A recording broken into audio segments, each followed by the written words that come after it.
ஹிப்பான் வேற நூல்கள்லாம் இருக்குது. அதுல என்ன வருதுன்னு கேட்டா அபூ உஸ்மான் என்பவர் தான் இதை அறிவிக்கிறாரு. அப்படின்னா யார்? கிடையாது. அவங்களுடைய வாப்பா அறிவிக்கிறார்னு வருது. அவர் யார்? வாப்பான்னா யார்? வாப்பான்னு சொன்னா போதுமா? இப்ராஹிமுடைய வாப்பா சொன்னார். இப்ராஹிம் முதல் யாருன்னு சொல்லு, வாப்பா யாருன்னு சொல்லுப்பான்னு கேட்பான் இல்லையா? அந்த மாதிரி இந்த ஹதீஸ் அமைஞ்சிருக்கிறது. வரலாறு ரெக்கார்டு இல்லாம கற்பனை பாத்திரங்கள்.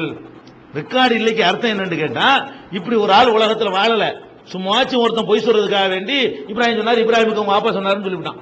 அப்படித்தான் இந்த ஹதீஸ் அமைஞ்சிருக்கே தவிர அப்படி இல்லை என்று சொல்லி என்ன பண்ணிருக்காங்க, அந்த ஆதாரத்தை வெளியிட்டு இருக்காங்க. அதை கவனிச்சுக்கணும். இது இறந்து போனவர்களுக்கு போகிற ஒரு ஆதாரம். அடுத்து இறை தூதர் கூறினார்கள், இறந்து போனவர்களுக்கு குர்ஆன் ஓதுறதுக்கு இரண்டாவது ஆதாரம். இறை தூதர் கூறினார்கள், உங்களில் ஒருவர் மரணித்து விட்டால் விரைவாக அவரை எடுத்துச் சென்று நல்லடக்கம் செய்யுங்கள். அடக்கம் செய்த பின் அவருடைய தலைப்பக்கம் பக்ரா சூராவின் ஆரம்பத்தையும் அவருடைய கால் பக்கம் பக்ரா சூராவின் முடிவையும் ஓதுங்கள் அப்படின்னு இருக்கு. ஒருத்தர் இறந்துட்டாருன்னு சொன்னா வேகமா எடுத்துட்டு போய் அடக்கம் செய்யுங்க. அடக்கம் செஞ்சு என்ன பண்ணணும்னு கேட்டா, கால் பக்கத்துல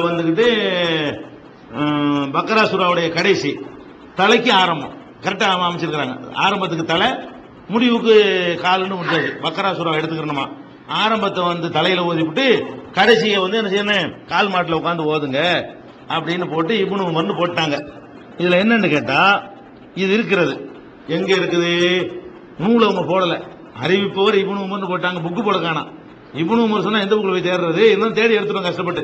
அது எங்க இருக்குன்னு கேட்டா, தபரானியுடைய மோஜமுல் கபீர்ங்கிற நூல்ல 12வது வால்யூம்ல 444வது பக்கத்தில் இடம்பெற்றிருக்கிறது. அதே மாதிரி சோபுல் ஈமான்ங்கிற நூல்ல 7வது வால்யூம்ல 16வது பக்கத்தில் இடம்பெற்றிருக்கிறது. இதுல என்ன வருதுன்னு கேட்டா, இது இருக்குது, ரசூலுல்லாஹ் சொன்னதாக ஒரு ஹதீஸ் இருக்கிறது. இதை சொல்றாள் யாருன்னு கேட்டா, யஹ்யா பின் அப்துல்லா அன் அல் பாபிலித்தி. பாபிலித்தின்னு ஒரு ஊர், அந்த ஊரை சேர்ந்த யஹ்யா பின் அப்துல்லா என்பவர் தான் இந்த செய்தி அறிவிக்கிறார். இவர் ஒஃபீஹி யஹ்யா பின் அப்துல்லா வஹுவல் ஐஃபுன். யஹ்யா பின் அப்துல்லா என்பவர் வழியாகத்தான் இது அறிவிக்கப்படுகிறது.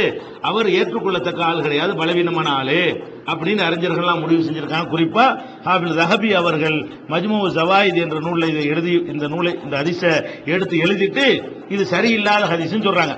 அப்ப என்ன விளங்குறோம்னு கேட்டா, ஒருத்தர் இறந்த பிறகு அடக்கம் செஞ்சது தலைமாட்டில் பக்ராவுடைய ஆரம்பத்தை ஓதுங்க, கால் மாட்டில் கடைசியை ஓதுங்கன்னு ஒரு ஹதீஸ் இருக்குது. தபரானியில இருக்கிறது, ஷோபுல் ஈமான்ல இருக்கிறது. ஆனால் அந்த ஹதீஸ யஹ்யா பின் அப்துல்லான்னு ஒருத்தர் அறிவிக்கிறாரு, அவர் சரியில்லாத ஒரு ஆளு. முடிஞ்சு போச்சு கதை. அதுவும் ஆதாரம் கிடையாது. இருந்தாலும் நீங்க செய்யற 3-7-40 தான் ஆதாரம் கேட்டுக்கிறோம். அதுக்கு அவங்க தரல. இறந்து அடக்கஞ்சவன் தலைமாட்டில் ஓதுறதுக்கு கால் மாட்டில் ஓதுறதுக்கு தான் சொல்றாங்களே தவிர அதை அவங்க செய்யறதே இல்லை. இப்போதைக்கு பயந்துகிட்டு ஓத சொல்லிட்டு வந்துருவாங்க. கபரு கிட்ட பேய் பிடிச்சிரும்ல, எந்த அஜர்த்தாவது இறந்து போன கபூர்ல கொண்டு தலைமாட்டில் அஜர்த்து ஓதிட்டு பக்கரா ஓதி முடிச்சிருவாங்கன்னு இருப்பாரா? நமக்கு இறந்துருவாரு. அது செய்யுமா, எந்த காற்றங்களும் அது செய்யறது இல்லை. முதல் சரியான செய்தி இல்ல, அதை செய்யறது கிடையாது. அதுக்கு பிந்தி வீட்டுல நம்ம வீட்டுல ஓதுறதுக்கு தான் ஆதாரம் காட்டுறாங்க. நீங்க அதுக்கு ஆதாரம் இல்லை. இது நீங்க எதை செஞ்சிட்டு இருக்கிறீங்க, இறந்து போன ஆள் வீட்டுல 3ஆம் பாத்தியான்னு 7ஆம் பாத்தியான்னு 40ஆம் பாத்தியான்னு வருஷ பாத்தியான்னு ஓதுறீங்க. இதுல இருக்கிறது அடக்கம் செஞ்ச அன்னைக்கு தான் ஓதணும். அது தலைமாட்டில் தான் உட்காந்து ஓதணும். பாதியை கால் மாட்டில் உட்காந்து ஓதணும். அதை செய்யலான்னு தான் இதுல இருக்கான செய்தி சரியில்லை. இது சரின்னு நீங்க நம்புறதா இருந்தா அதைத்தான் செய்யணுமே தவிர நீங்க செய்யற அந்த செயலுக்கு எங்க ஆதாரம்? நீங்க என்ன செஞ்சுக்கிட்டு இருக்கு அதுக்கு ஆதாரம் தரணும்ல. என்ன செய்யறீங்க, 3வது அன்னைக்கு ஓதுறீங்க, 7க்கு ஓதுறீங்க, 40க்கு ஓதுறீங்க, முழு குர்ஆனே ஓதுறீங்க. பக்ராவுக்கு தான் இருக்கு. அது கூட நீங்க காட்டினால பக்ரா தான் ஓதுறதுக்கு கபூர்ல போய் தான் ஓதணும் இருக்கிறது. அது அடக்கம் செய்யப்பட்ட அன்னைக்கு தான் ஓதணும் இருக்கிறது. அது பாயிண்ட் இல்ல இதுல. இதுல இல்ல, இதுல இல்ல. உங்க நோட்டீஸ்ல இருக்கா? சரி சரி. ஷோபுல் ஈமான்ல இருக்கு, தபரானி கபீர்ல இருக்கு. ஷோபுல் ஈமான் கூட ஆதாரமா சொல்லக்கூடாது. என்னடா அது ஒரு தனி நூல் இல்ல, அது வேற நூல்ல இருந்து எடுத்து எழுதுற நூல்.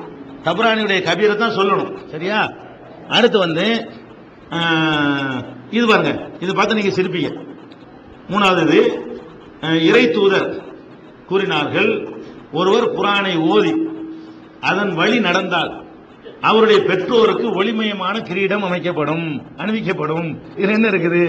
இறந்து போனாலும் குர்ஆன் ஓதுறதுக்கு ஆதாரம். ஒருவர் குர்ஆனை ஓதி அதன் வழி நடந்தால், அது குர்ஆனை ஓதி அது நடக்கணும். குர்ஆனை ஓதி நீங்க உங்களுக்கு ஓதி அதுல சொன்னபடி தொழுகை நோன்பு சட்டங்கள்லாம் கடைப்பிடிச்சு நடந்தால் அவருடைய பெற்றோருக்கு ஒளிமயமான கிரீடம் அணிவிக்கப்படும் இருக்குது. எதுக்கு பேசிக்கிட்டு இருக்கிறோம்? நம்ம இந்த செய்தி சரியில்லை, அது ஒரு விஷயம். எதுக்கு பேசிக்கிட்டு இருக்கிறோம்? இறந்து போன ஆளுக்காக வேண்டி வீட்டுல வந்து குரான் ஓதுது. இதுல அதுக்கு சொல்லப்படவே இல்லை. ஒருத்தன் அவன் ஓதி ஒழுங்கா நடக்கிறான், ஒருத்தன் குரானை ஓதி அவன் ஒழுங்கா நடந்தான்னு சொன்னா நடக்கிறதுக்கு தான் அது. அவங்க வாப்பா அம்மாவுக்கு என்ன செய்யப்படுது? அந்த கிரீடம் அமைக்கப்படுதுன்னு ஒண்ணு இருக்குது. இதை பொறுத்த வரைக்கும் இது எங்க இருக்குன்னு கேட்டா, இது அபுதாவுதுல இருக்குது. அபுதாவுதுல ஜப்பான் பின் ஃபாயித் என்று சொல்லி ஒரு ஆள் அறிவிக்கிறார்.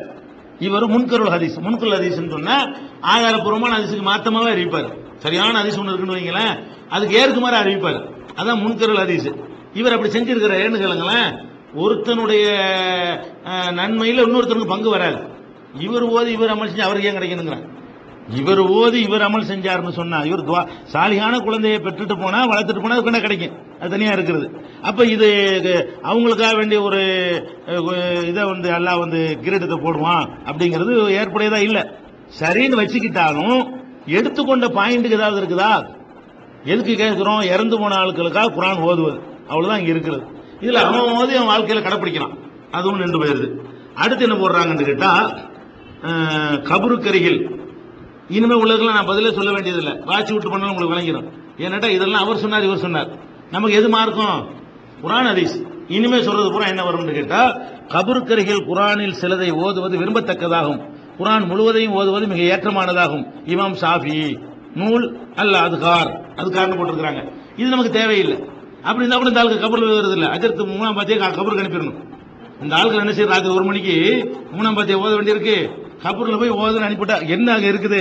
கபருக்கரிகள் குரானில் சிலதை ஓதுவது விரும்பத்தக்கதாகும், குரான் முழுதையும் ஓதுவது மிக ஏற்றமானதான் இருக்குல்ல. இவங்களை கூட்டு போய் என்ன செய்ய நோட்டீஸ் சொல்லிட்டு இருக்கிறீங்க, குரான் முழுசையும் கபூர்ல ஓதுங்க அப்படின்னு ராத்திரில கொண்டு உட்கார வச்சு நீ அதையா செய்யற? நீ முதல் ஷாஃபி இமாம் சொன்னாங்கன்னா அது மார்க்கம் இல்ல, வச்சுக்கிறோம். நீ மதிக்கிறதா இருந்தா நீ என்ன பண்ணனு? நீ எங்க வீட்டுல வந்து ஓத வர்ற? நீ 3ஆம் பாத்தியா 7ஆம் பாத்தியா வீட்டுல ஓதுறியா கபர்ல ஓதுறியா? முழு குரானே ஒரு ஏற்றம் இருக்குது, அதற்கு ஏற்றமான ஒரு காரியத்தை உங்களை கூட்டிட்டு போறேன்னு சொல்லி ஈஷாக்கு கூட கொண்டு வச்சுவிட்டு காவலுக்கு நின்றுக்கிறது, ஓடி வந்துடக்கூடாது. அப்ப இது ஆதாரம் கிடையாது. ஷாஃபி இமாம் நமக்கு என்னங்கிறான், அது ஒரு பாயிண்ட்.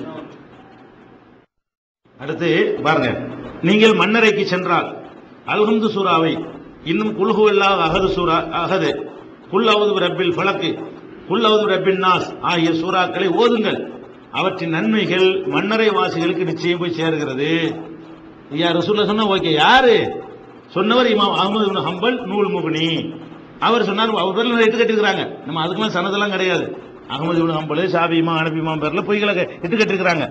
ஆனால் நமக்கு அறிவிப்பாளர் வசனம் அது கிடையாது. நம்ம பாயிண்ட் என்ன தெரியுமா? இது ரசூலுல்லாஹ் சொன்னாங்களா, அஹ்மது இப்னு ஹம்பல் சொன்னாங்கன்னு எழுதி வச்சுக்கிறேன். இது கூட இவங்க வந்து செய்யறதுக்கு இது ஆதாரம் கிடையாது. 3ஆம் பாத்தியா 7ஆம் பாத்தியா வீட்டில் உட்காந்து ஓதுறாங்க, அதுக்கு ஆதாரம் கிடையாது. கபருஸ்தானுக்கு போனீங்கன்னா ஓதுங்கன்னு இருக்கிறது. அது கூட வந்து ரசூலுல்லாஹ் சொன்னதா இருந்தது மார்க்கமாகும். இது அஹ்மது இப்னு ஹம்பல் சொன்னாங்கன்னு போட்டிருக்காங்க. அதுக்கு அடுத்து என்னது? குரான் ஓதுவதன் நன்மை மையத்துக்கு போய் சேருகிறது. இமாம் நவவி. நமக்கு என்னங்கிற ரசூலுல்லாஹ் சொன்னாங்களா? குரான் ரசூலுல்லாஹ் காலத்துல இருந்துச்சா நபி காலத்துல கண்டுபிடிச்சதா? ரசூலுல்லாஹ் காலத்துல இறந்து போனார்கள், ரசூலுல்லாஹ் காலத்துல எத்தனை பேர் வந்து அடக்கம் செய்யப்பட்டார்கள், ரசூலுல்லாஹ் காலத்துல குரான் இருந்துச்சு. இறந்தவர்களுக்கு ரசூலுல்லாஹ் அதை ஓதினார்களா? உங்க சொந்தக்காரங்க ஓதுங்கன்னு சொன்னாங்களா? யாரை அனுப்பி விட்டாங்களா? அதான் கொஸ்டின். ரசூலுல்லாஹ்வுக்கு பிந்தி வந்த ஆளுக்கு அதை சொல்லியிருந்தாங்கன்னா அது மார்க்கமாகாது. நம்ம சஹாபாக்கள் சொன்னதை கூட குரான் இல்லாட்டி ஏத்துக்கிற கூடாது என்ற கொள்கை, அதான் இஸ்லாம். இவங்க என்ன பண்றாங்க? நவவிங்கிறாங்க, அஹ்மது இப்னு ஹம்பல்ங்கறாங்க. அதான் பக்கம் பூரா இருக்குது. இந்த பேஜ் பூராவுமே எந்த ஒரு ஹதீஸும் கிடையாது. இந்த மாதிரி அவர் சொன்னார் இவர் சொன்னார். அடுத்து என்ன நமக்கு சொல்ற? மதுஹப் மறுப்பாளர்கள் மேற்கண்ட இமாம்களை மதிக்கிறோம் என்கிறார்கள். அவ்வாறு என்றால் மரணித்தோருக்கு குரானை ஓதலாம் என்பதை இவர்கள் ஏற்றுக்கொள்ள வேண்டும். ஏற்றுக்கொள்ள மறுத்தால் இவர்களின் கூட்டு அர்த்தமற்றதாகிவிடும். பாயிண்ட் ஹதீஸ் இல்லை என்றது விளங்கிட்டு மதுஹப் மறுப்பாளர்கள் வந்து மேற்கண்ட இமாம்கள் 3 பேர் போட்டிருக்கு, ஷாஃபி, அஹ்மது இப்னு ஹம்பல், நவவி. இந்த 3 பேர் பரையும் போட்டுவிட்டு இவங்களை மதிக்கிறோம்னு சொல்றாங்க. மதிக்கிறதா இருந்தா அவங்க சொல்லிட்டாங்கல்ல, அல்ஹம்து சூரா ஓத சொல்லிருக்காங்கல்ல, அதை ஓத சொல்லிருக்காங்கல்ல, கபர்ல போய் சேரணும்னு சொல்றாங்கல்ல, அது மதிக்கிறத ஏத்துக்கிற வேண்டியதானு கேட்கறாங்க. நம்ம மதிக்கிறதுக்கு என்ன அர்த்தம்? மதிக்கிறதுக்கு என்ன அர்த்தம்? மதிக்கத்தான் செய்யறோம். ஷாஃபி இமாமையோ ஹம்பலி இமாமையோ கூறுகட்ட ஆளுடோ வேற மாதிரி நம்ம திட்டுறோமா? மதிக்கிறோம். மதிக்கிறதுக்கு என்ன அர்த்தம்? அவங்களே சொல்லிட்டு போயிட்டாங்க. மதிக்கிறதுக்கு அர்த்தம் என்னது? அல்லாஹ்வும் ரசூலும் சொன்னதாக நாங்கள் சொன்னால் ஏத்துக்கிறங்க, அது இல்லாம செஞ்சா தூக்கி எறிஞ்சிருங்க. அதான் மதிக்கிறது. தூக்கி எறியதான் அவங்களை மதிக்கிறது. ஒரு ஆளை மதிக்கிறதுனா அவருடைய அறிவுரைப்படி நடக்கிறது மதிக்கிறதா, அவர் அறிவுரைக்கு மாத்தமா நானா இஷ்டப்படி செஞ்சு மதிக்கிறதாகுமா?